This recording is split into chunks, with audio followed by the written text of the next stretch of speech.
Saw Chipotle put out some pretty good numbers again this quarter, but there is competition rising in the fast casual world. Let's talk restaurants with Phil Kafarakis, President and CEO at International Food Service Manufacturers Association. Phil, thanks for being here this afternoon.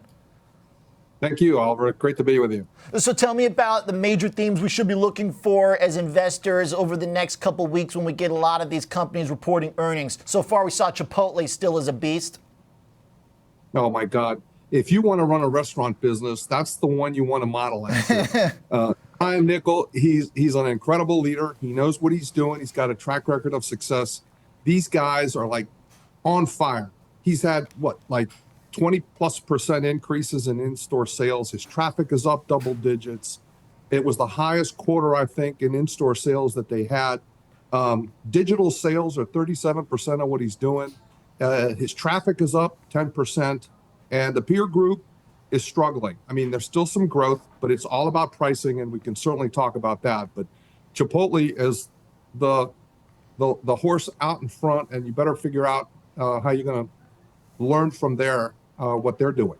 They also are really working the Chipotle lanes. Do you think it makes sense to even pare down the business process more?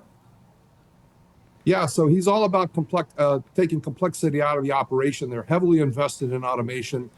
They got this machine, I think they call it the avocator. They're smashing up the avocados to make them more efficient in the back of the house. Getting people throughput, is important. Delivery has been very big. The whole, fact that they've been an in-store dining concept for many years. Now they're going to the fast lane and the drive-through. It's going to be something else. Plus, they're adding on stores. They know how to take care of their teams. They're not having the labor issues some of these other guys are having. So I think they've got it really figured out. And they're making it affordable. So the 50-to-1 split that just came calling down, that'll take effect late June. That's a good thing. Yeah, that'll make it a lot easier to trade for those looking to trade options. Cava seems like one of the brands that people are talking about, names, because they did exactly what you said, which was basically kind of follow the Chipotle model. Do you think that's sufficient enough? What do you think about that business? Yeah, the Cava guys are right on top of it, too. Look, it's authentic ingredients. They're talking to Gen Zs. They're talking to millennials. That's the loyalty base. They're affluent. They understand health and wellness. So Cava's being there. They're getting there. They don't have the girth and they don't have the size of stores. When you think about Chipotle, I think it's got more than 3,300 stores. He's opening 300 a year. Cava's about 400, and they're opening like 30. But Cava's another one to watch. They're very well run. They're committed to the authenticity of the ingredients, just like Chipotle. And I think they're doing a little bit of innovation as well. But clearly, they don't have, the dollars to spend as fast as Chipotle has in reinventing their business. The loyalty programs are insane with both these concepts. These guys over at Chipotle have 40 million people into their rewards program, and they're active, loyal users. You know what that means? Recurring revenue.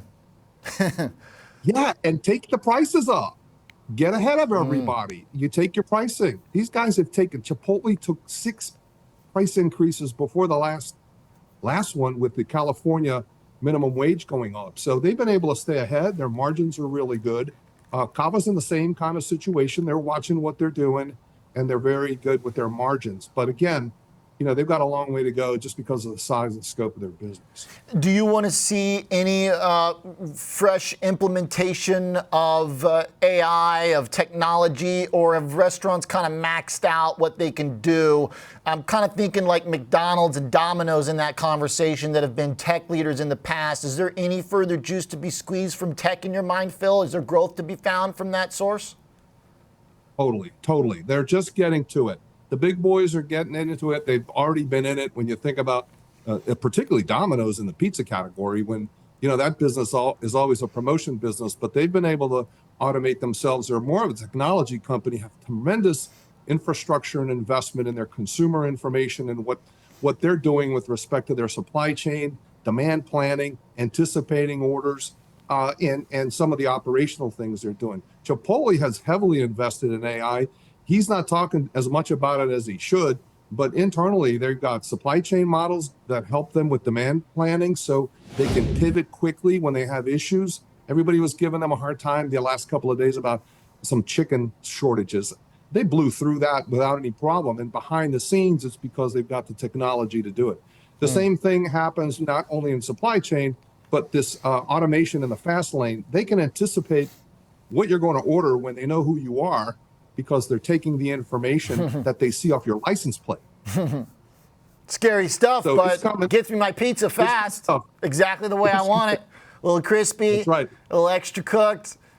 Appreciate it, Phil. Great conversation. Thank you very much for your time. Thank you, Al. Thank you very much. Yeah, good reminder of why one of those stocks this week did so well, and it is Chipotle. All right, we do have plenty more earnings on that front. We'll pick up next week for consumer stocks. Thanks to Phil there for the look at where the trends are going.